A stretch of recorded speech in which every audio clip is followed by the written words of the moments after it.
출애굽기 10장 1절에서 7절 말씀, 16절에서 20절 말씀. 여호와께서 모세에게 이르시되 바로에게로 들어가라. 내가 그의 마음과 그의 신하들의 마음을 완강하게 함은 나의 표징을 그들 중에 보이기 위함이며 네게 내가 애굽에서 행한 일들 곧 내가 그들 가운데서 행한 표징을 네 아들과 네 자손의 귀에 전하기 위함이라. 너희는 내가 여호와인 줄을 알리라. 모세와 아론이 바로에게 들어가서 그에게 이르되 히브리 사람의 하나님 여호와께서 말씀하시기를 네가 어느 때까지 내 앞에 겸비하지 아니하겠느냐. 내 백성을 보내라. 그들이 나를 섬길 것이라.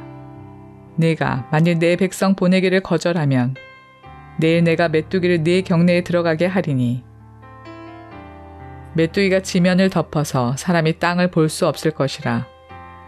메뚜기가 네게 남은 그것 곧 우박을 면하고 남은 것을 먹으며 너희를 위하여 들에서 자라나는 모든 나무를 먹을 것이며 또 네 집들과 네 모든 신하의 집들과 모든 애굽 사람의 집들에 가득하리니 이는 네 아버지와 네 조상이 이 땅에 있었던 그 날로부터 오늘까지 보지 못했던 것이리라 하셨다 하고 돌이켜 바로에게서 나오니 바로의 신하들이 그에게 말하되 어느 때까지 이 사람이 우리의 함정이 되리이까. 그 사람들을 보내어 그들의 하나님 여호와를 섬기게 하소서. 왕은 아직도 애굽이 망한 줄을 알지 못하시나이까 하고 바로가 모세와 아론을 급히 불러 이르되 내가 너희의 하나님 여호와와 너희에게 죄를 지었으니 바라건대 이번만 나의 죄를 용서하고 너희의 하나님 여호와께 구하여 이 죽음만은 내게서 떠나게 하라. 그가 바로에게서 나가서 여호와께 구하매 여호와께서 돌이켜 강렬한 서풍을 불게 하사 메뚜기를 홍해에 몰아 넣으시니 애굽 온 땅에 메뚜기가 하나도 남지 아니하니라. 그러나 여호와께서 바로의 마음을 완악하게 하셨으므로 이스라엘 자손을 보내지 아니하였더라.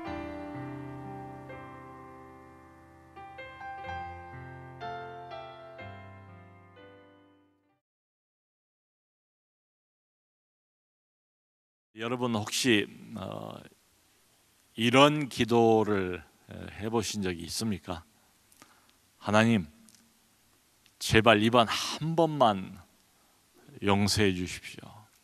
제가 앞으로는 다시는 이런 일을, 이런 짓을 하지 않겠습니다. 이런 기도. 아마 예수를 좀 오래 믿은 분들은 과거 어느 때인가 이 비슷한 기도를 한두 번은 드리지 않았을까. 그런데 그 뒤에 이런 기도를 마음을 담아서 진심으로 드렸습니다. 그런데 그 뒤에 시간이 지나고 나자 다시 그토록 내가 마음을 담아서 하나님 앞에서 정말 단단히 결심을 하면서 약속을 하고 드렸던 그 기도, 그 내용, 그걸 또 어기는 자신. 그러니까 반복해서 다시 그 일을, 예전의 그 일, 하나님 앞에서 내가 다시는 하지 않겠다라고 약속했던 그 일을 또 하는 자신을 이렇게 보는 그런 경우 말이에요. 아마 그런 자신을 이렇게 보면서 매우 실망을 하겠지요. 뭐 안 그러겠습니까? 내가 이 정도밖에 안 된 사람인가? 참 스스로 부끄러울 것 같아요. 수치스럽기도 하고 내가 이 정도밖에 안 되는 사람인 줄은 몰랐는데 알고 보니까 그 정도예요. 자기 자신에 대해서 좀 의아한 생각을 가졌을지도 모르겠어요. 여러분, 그런데 우리 사람은 하나님 말씀을 지키는 이 일에 있어서는 참 이런 경험들이 우리에게 가르쳐 주는 건 딱 한 가지죠. 전적으로 무능하다. 아무리 애를 써도 노력을 해도 내가 원하는 어떤 목표 지점에 도달하기는 불가능하다. 자기 자신의 실체가 뭔가, 예수 믿기 전에, 하나님을 알기 전에, 빛 앞으로 가까이 가기 전에는 내가 어떤 존재인가를 잘 몰랐어요.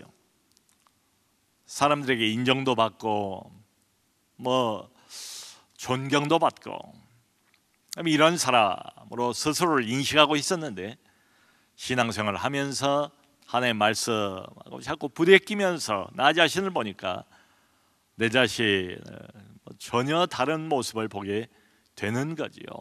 하나님의 말씀을 지키는 일에 있어서 철저히 무기력한 자신, 그렇게 하나님 앞에서 누가 보는 건 아니었지만은 자기는 알 거 아니에요.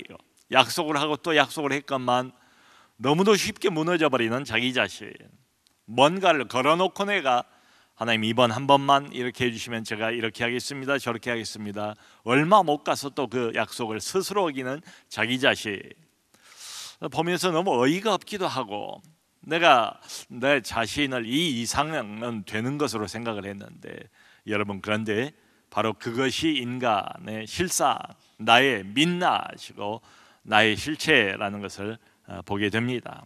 여러분, 우리는 내 안에 있는 이 어둠과 죄성이 얼마나 뿌리가 깊은지 그걸 잘 모르는 것 같아요. 교회를 나오고 하나님을 믿는다고 하면서도 우리는 자기에 대한 신뢰, 마지막 끈을 놓치지 않으려고 안간 힘을 쓰는 것 같아요. 우리 안에 이미 들어와 있는 이 어둠과 죄성의 뿌리가 얼마나 단단하게, 얼마나 깊이 있게 박혀 있는가, 이걸 잘 모르는 것 같아요. 여러분, 우리가 가장 존경하는 성경의 인물 하면 그 중에 아마 순위 1, 2위에는 반드시 사도 바울이 들어갈 것 같아요. 지금 우리가 사도 바울을 생각하면 이 사람은 어떻습니까? 거의 천사와 방불한 사람, 천사의 레벨과 비슷한 이런 사람으로 여겨지지 않습니까? 근데 사도 바울이, 저는 바울의 이 고백을 예수를 믿고 난 뒤의 고백이라고 생각을 합니다. 로마서 7장에 나와 있는 고백이니까 말이죠. 이런 말을 해요. 내 안에는 선한 것이 하나도 없다. 내 안에 선한 것이 거하지 않는 것을 내가 아노니. 사도 바울이 신앙생활이 깊어지고 신앙의 연륜이 흘러갈수록 점점 그 강도가 더 심해집니다. 나중에 가면 그런 고백도 하지 않습니까? 내가 죄인 중에 괴수다. 죄인 중에 괴수다. 바울이 예수를 믿고 난 뒤에 아마 자기 안에서 벌어지고 있는 치열한 싸움을 보았던 것 같아요.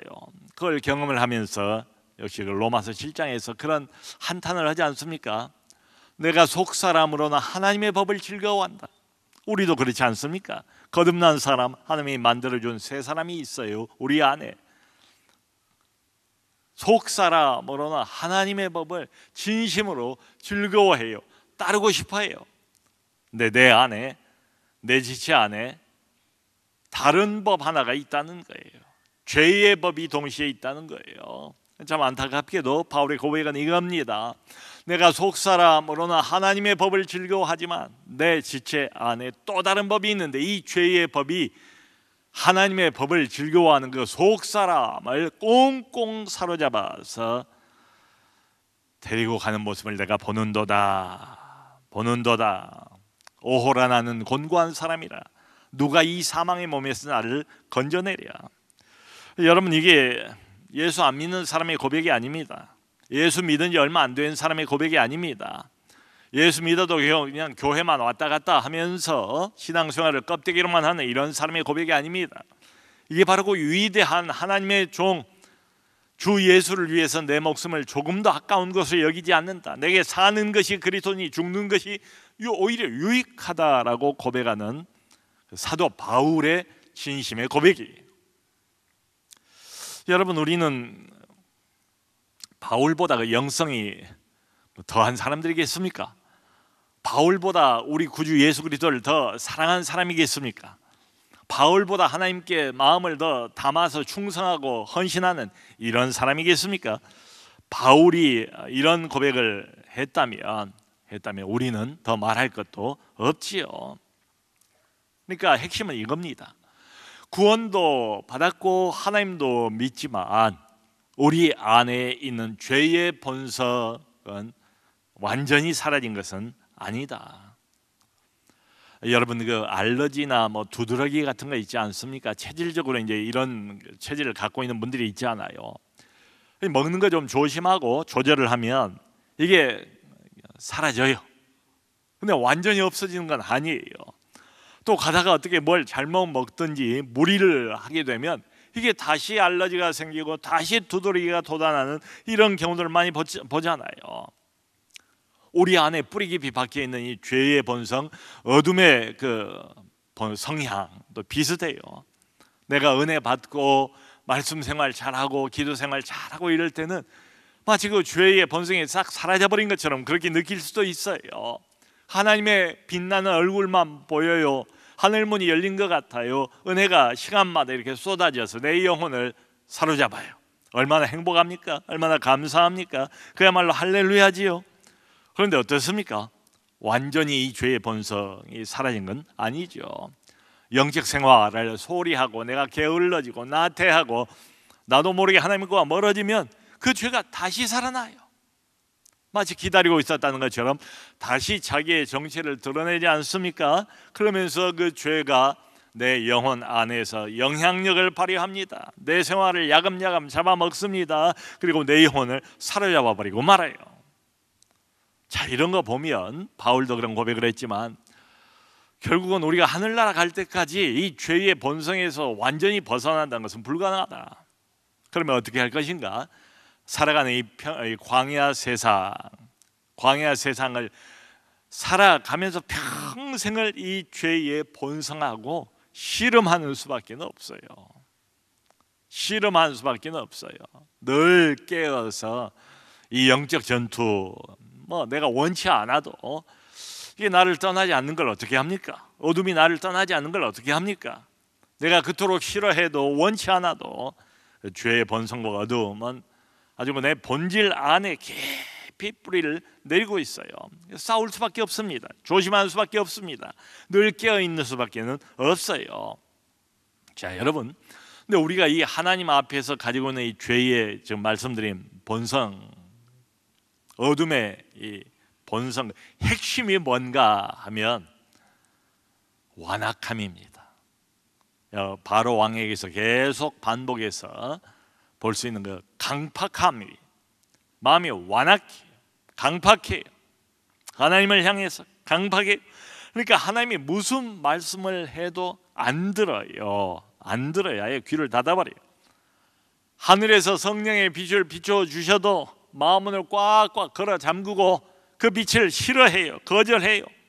그러니까 아예 처음부터 이런 종류의 사람은 하나님께 마음을 열지 않기로 작정을 한 것처럼 보여요. 이런 종류의 사람이 있어요. 바로 왕과 같은 이런 종류의 사람. 예수님이 그런 말씀을 하시죠. 너희들은 내가 피리를 불어도 춤추지 않고 곡을 해도 울지 않는다. 아무리 하나님이 옆에서 피리를 불어도 춤을 추지 않고 움직이지 않아요. 액션이 없어요. 미동이 없어요. 반응이 없어요. 또 엉엉 이렇게 울고 마음을 담아서 슬피 소리를 높여서 탄식하며 울어도 곡을 해도 전혀 울지 않아요. 영적인 자극이 없다고요. 무감각해요. 무감각하기로 작정을 했어요. 하나님과 나의 거리를 끊기로 단절을 하기로 스스로 작정해버린 사람처럼 이렇게 보이지 않습니까? 강팍해, 마음이 완강해. 하나님이 어떤 은혜를 베푸시려고 해도 아예 마음 먹고 은혜를 거절하기로 작정한 사람에게는 어떻게 해볼 수가 없어요. 안 그렇습니까? 지금 바로 왕의 마음이 그런 것처럼 보여요. 나는 한마디로 안 믿기로, 당신하고 안 믿기로, 당신하고 거리를 두기로 작정을 한 사람입니다. 은혜 안 받기로 작정한 사람처럼 보이는 이런 사람들이 있어요. 지금도 있습니다. 우리 주변에도요. 불순종하기로 처음부터 작정하는 이런 사람들이 있어요. 여러분, 하나님은 모든 세상 사람들이 다 구원을 얻기를 바라세요. 근데 하나님이 그걸 바라신다고 그러죠. 그게 무슨 약속은 아니에요. 그게 무슨 보증은 아니에요. 가면 갈수록 우리 대한민국도 예수를 믿는 사람들이 점점 적어져가지 않습니까? 교회의 위상이 예전과 점점 달라지지 않습니까? 우리의 잘못도 있지만 세상 사람들은 원래가 어둠을 사랑해요. 빛을 싫어해요. 교회가 뭐 하나 잘못하면 이제 빌미가 생긴 거죠. 안 믿을 빌미가 생기고 교회를 지어갈 빌미가 생기고 빛을 싫어하고 빛에게 마음을 돌리고 등을 돌리고 어둠을 쫓아갈 그런 변명과 구실이 생겨나는 거지요. 점점 선교단체들도 그 힘을 잃어가고 학생들도 예전과 달리 정말로 정기적으로 마음을 담아서 진실로 신앙생활을 하는 우리 대학생들의 통계가 5%가 안 된대요. 예전하고 많이 달라졌습니다. 여러분, 지금 바로 왕의 이 마음속을 가만히 들여다보면 정말 이 사람 마음이 얼마나 완강한지 얼마나 강팍한지 그냥 단단한 돌덩어리 철근 콘크리트로 마음을 그냥 발라놓은 것처럼 그렇게 보이지 않습니까? 여러분, 이런 사람을 하나님이 억지로 믿게 하진 않으세요. 내버려 두세요. 하나님은 우리를 하나의 인격체로 만드셨지 로봇으로 만들진 않으셨어요.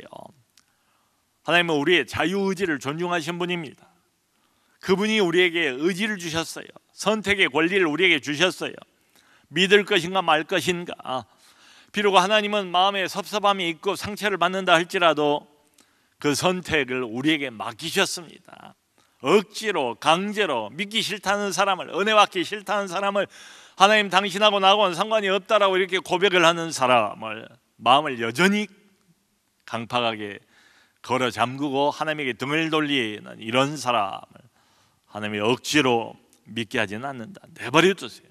내버려 두시면서 하나님이 한 가지를 더 하시죠. 오늘 본문을 보면 8번째 재앙을 보내십니다. 지난주 우리가 보았던 게 7번째 재앙, 우박 재앙이었어요. 우박이 하늘에서 뭐 아예 주먹만한 우박이 떨어진 것처럼 보이지 않습니까? 들판에 이제 있던 모든 나뭇가지를 다 꺾어버릴 정도니까 그 위력이 얼마나 강한 것이었겠습니까? 근데 이제 8번째 장이 메뚜기 장입니다. 그거 못지 않아요. 지면에 메뚜기가 덮이는데 땅이 보이지 않을 것이다. 여러분, 웬만한 메뚜기 떼가 이렇게 지면에 이렇게 내려앉으면 아무리 많다고 할지라도 그래 땅이 조금은 보일 것 아닙니까? 풀이 조금은 보일 것 아닙니까? 근데 얼마나 메뚜기들이, 수많은 메뚜기들이 켜켜이 땅을 다 덮어버렸던지 사방 땅이 조금도 보이질 않고 흙이 보이질 않고 메뚜기만 보인대요. 그러니까 전무후무한 너희 조상들도 한 번도 이런 구경을 할 수 없는 그런 메뚜기 때가 올 거라는 거예요. 더 심각한 것은 우박에 이제 채소도 다 뭐 사라져 버리고 약간만 남고, 그리고 뭐 이제 가축 밖에 나와 있던 가축들, 짐승들도 다 죽고 맞아 죽고 이제 이렇게 된 거지요. 근데 뭐라고 말씀하시는가 하면 거기에 살아남은 채소들 이 메뚜기 떼가 다 쓸어버릴 것이고, 그리고 들판의 나무까지도 이 메뚜기 떼가 다 먹어버릴 것이다 라고 말씀을 하세요. 근데 이 메뚜기 떼가 온통 눈에 보이는 사방에 다 뒤덮일 거래요.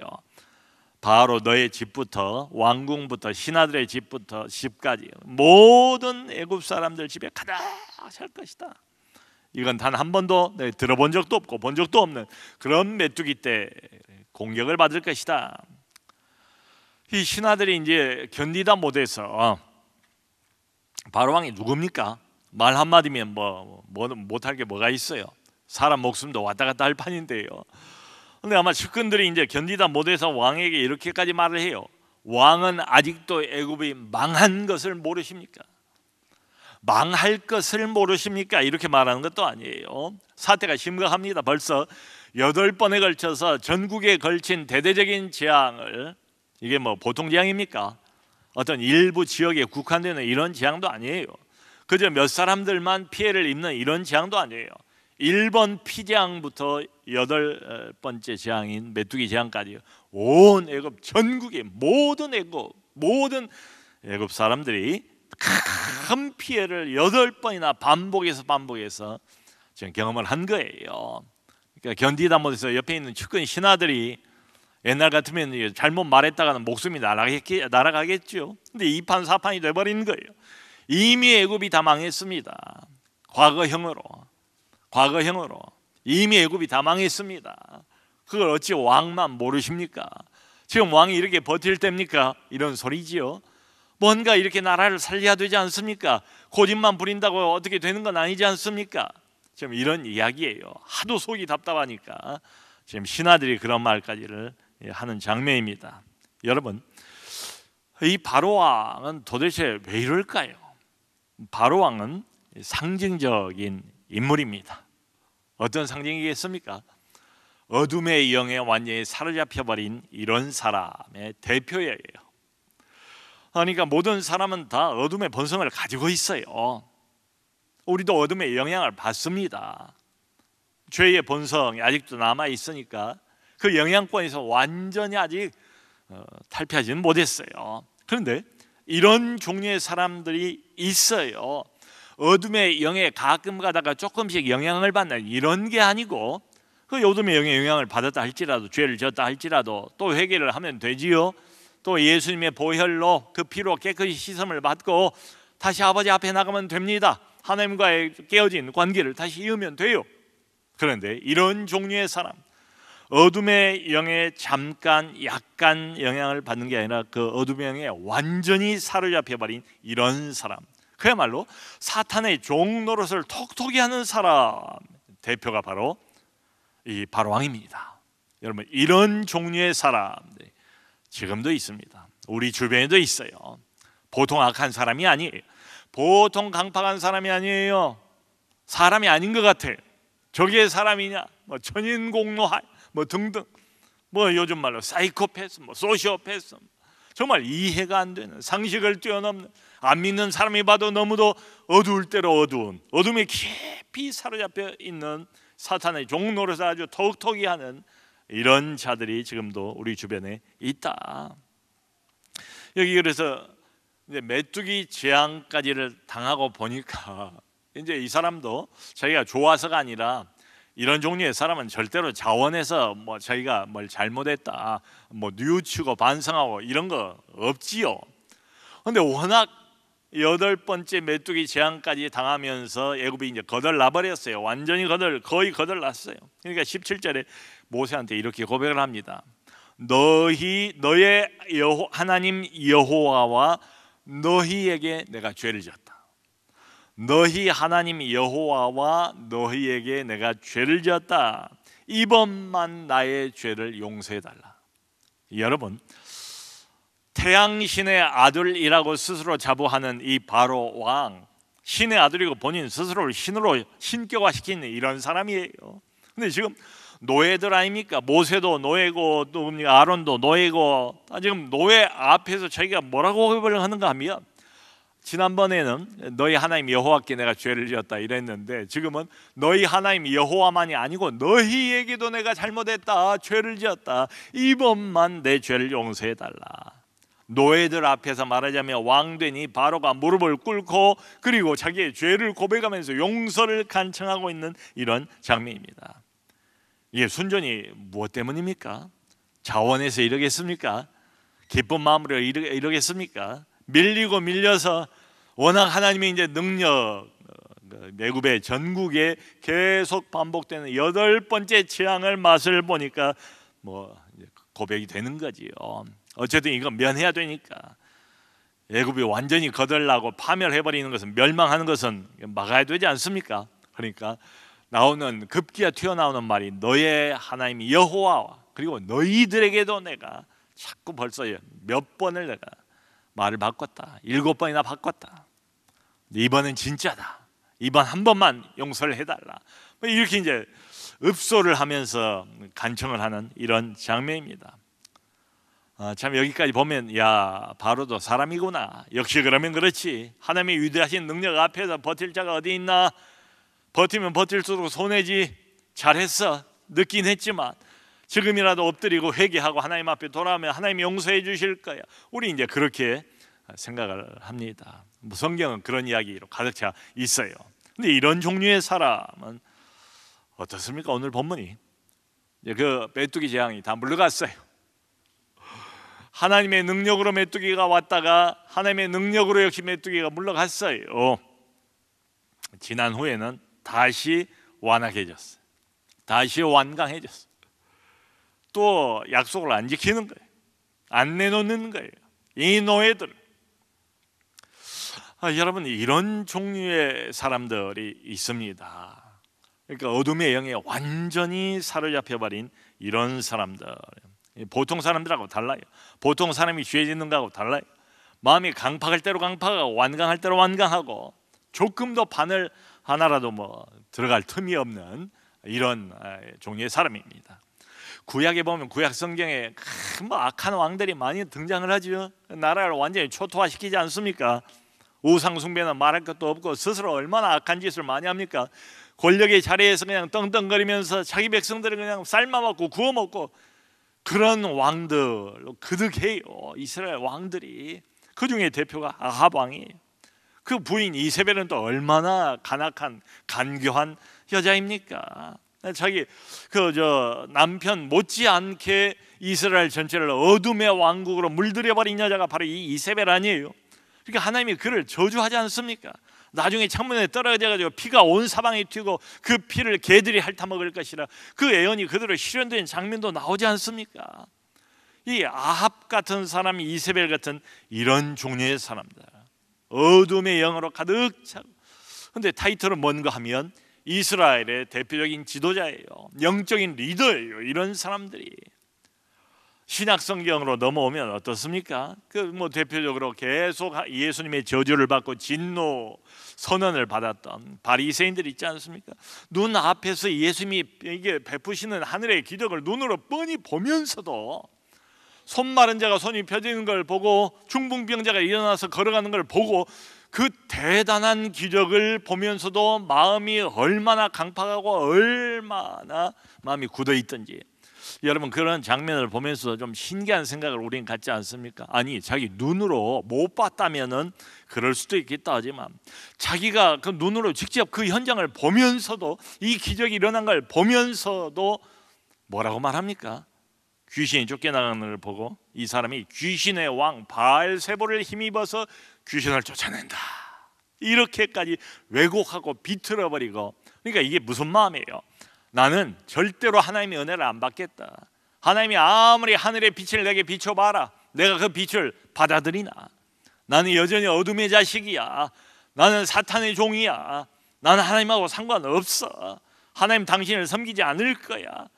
뿌리 깊이 그야말로 어둠에 가득 차 있는 이런 사람들.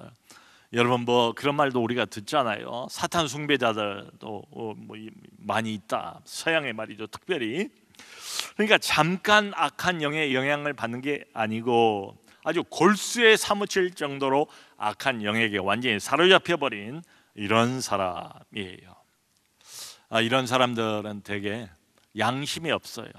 양심에 화인 맞았다라는 말 하지 않습니까? 인간의 어떤 기본적인 그야말로 어떤 잣대, 도덕적인 잣대가 있다면 믿는 사람이든 안 믿는 사람이든 다 양심이라는 게 있거든요. 그 양심은 하나님이 기본적으로 모든 인간에게 다 심어놓은 어떤 기준이래요. 잣대 역할을 한대요. 그러니까 아프리카 사람이든 많이 배운 사람이든 못 배운 사람이든 양심이라는 건 다 있거든요. 근데 이런 종류의 사람, 그러니까 어둠에 깊이 완전히 사로잡힐 정도로 물들어버린 이런 사람들은 양심에 화인 맞아요. 양심이 없어요. 악한 일을 하면서도 그걸 조금도 양심에 거리낌이 없어요. 오히려 즐거워해요. 악한 일을 하면서 사람을 그렇게 괴롭히고 사람을 죽이면서도 그걸 즐거워하고 희희낙낙하고, 다른 사람이 괴롭힘을 받는 모습을 보면서도 전혀 눈꼽만큼도 불쌍히 여기는 마음 전혀 없어요. 악한 일을 계속 망할 때까지, 지옥 갈 때까지 계속하는 이런 사람들이 있습니다. 예수님의 교회, 또 하나님, 교회가 잘못한 게 없지 않아 있죠. 그런데 꼭 그렇게까지 거품을 물고 반대할 일은 아니에요. 근데 그냥 예수 그리스도, 하나님, 기독교, 교회 이야기만 나오면 자기가 무슨 피해를 당한 것도 아닐 텐데 거품을 물고 그렇게 악담을 하는 사람들. 그러니까 우리가 볼 때에 정말 지나치게 반하나님적인 이런 사람들, 바로와 같은 사람들, 아합과 같은 사람들, 이세벨과 같은 종류의 사람들, 악한 사람들, 역사상 계속 있어 왔고 지금도 우리 주변에 없는 게 아니죠. 자, 여러분, 오늘 제가 좀 생각할 건 이겁니다. 우리 인간의 마음속에 뿌리 깊이 박혀 있는 그 어둠의 본성, 죄의 본성이라는 게 얼마나 지독한 것인가, 이걸 좀 보자는 거지요. 자, 지금 이 시점에서 8번째잖아요. 메뚜기 재앙이. 자, 바로 왕이 하나님에 대해서 전혀 알지 못한 사람입니까? 하나님이 어떤 존재인지, 어떤 능력을 가지고 있는지, 비록 내가 섬기는 신은 아니고 이 노예들, 유대인들의 신이긴 하지만 바로 왕이 지금 8번째를 자기가 직접 경험을 했잖아요. 살아계신 하나님의 능력을 경험하지 않았습니까? 모세를 통해서 하나님께서 계속해서 이 바로 왕에게 직접 말씀을 하시지 않습니까? 그러니까 자기 귀로 하나님의 말씀을 직접 들은 사람이에요. 8번을 반복해서.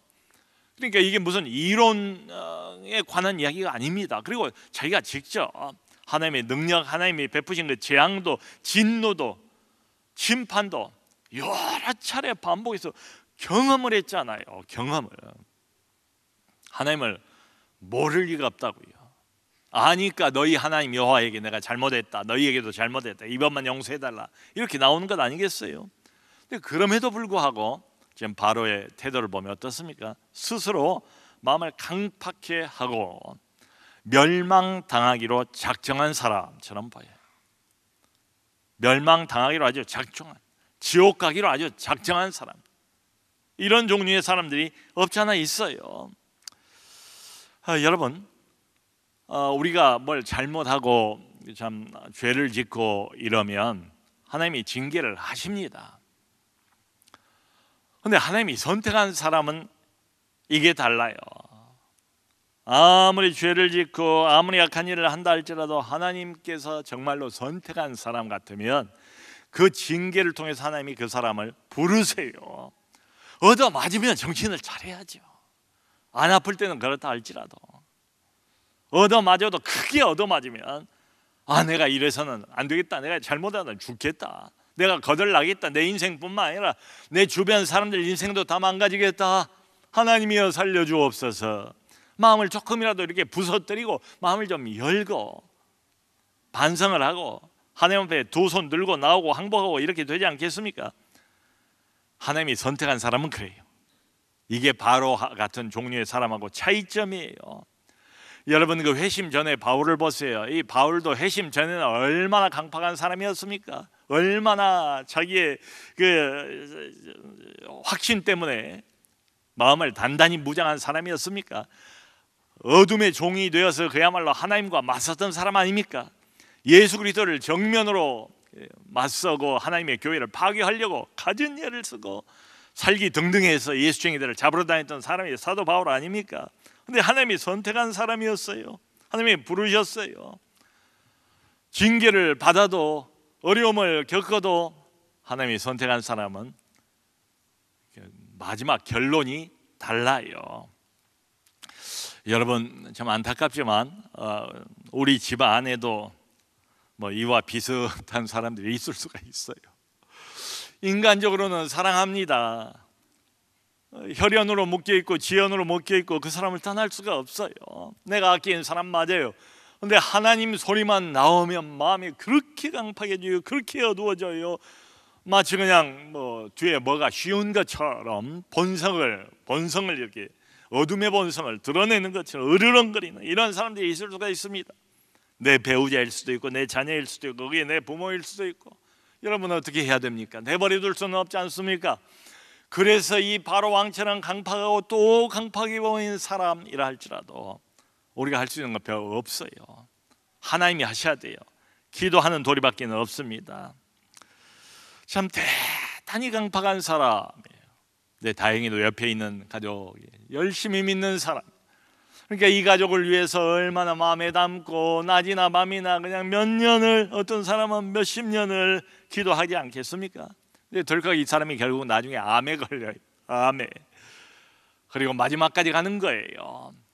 거의 죽음 그 언저리까지 갔을 때 그때 비로소 마음이 열립니다. 목사님이 집에 갑니다. 목사님이 손을 얹고 안수를 합니다. 기도를 합니다. 그때 비로소 입에서 아멘 아멘 소리가 나오고 마지막에 병상세례를 받고 하나님 품에 안기는 이런 경우들이 적지가 않아요. 여러분, 그러므로 우리가 릴레이로 이렇게 해서 금식까지 하면서 다수의 우리 성도들이 마음을 담아서 이름 석자를 안고 하나님 앞에 기도하는데 어찌 하나님께서 그 기도를 안 들으시겠습니까? 마음이 완강한 사람이라 할지라도 하나님의 진노 아래에 놓여 있고 저주 아래에 놓여 있는 사람이 분명한 것처럼 보인다 할지라도 포기하지 맙시다. 하나님이여 하나님이여, 몰라서 그렇습니다. 마치 예수님께서 십자가에서 죽어서 돌아가실 때에 주여 저들을 용서하여 주옵소서, 저들이 알지 못함이니이다. 하나님이여 저 눈을 열어주옵소서. 저 강팍하고 단단한 마음을 하나님께서 부서뜨려 주시고 부드러운 마음으로 만들어 주시옵소서. 하나님, 저에게 자비와 긍휼을 베풀어 주옵소서. 불쌍히 여겨 주옵소서. 여러분, 기도를 들으시는 하나님, 금식까지 하면서 하나님만 바라봅니다. 하나님만 의지합니다. 이 영혼을 제발 하나님 놓치지 말아 주옵소서. 영혼을 붙잡아 주옵소서. 돌이켜 주옵소서. 그 완강한 마음을 하나님께서 우리 기도를 들으시고 녹여주실 줄로 믿습니다. 그리하여서 바로 왕과 같은 이런 완강한 마음을 갖고 있는 사람이라 할지라도 사도 바울을 하나님이 붙드시고 그의 종으로 삼으셨던 것처럼 우리의 간절한 마음 담긴 꾸준한 포기하지 않는 그런 기도를 하나님께서 들으시고 그 영혼을 주께로 돌아오게 하는 역사가 있기를 주 예수 그리스도 이름으로 축원합니다.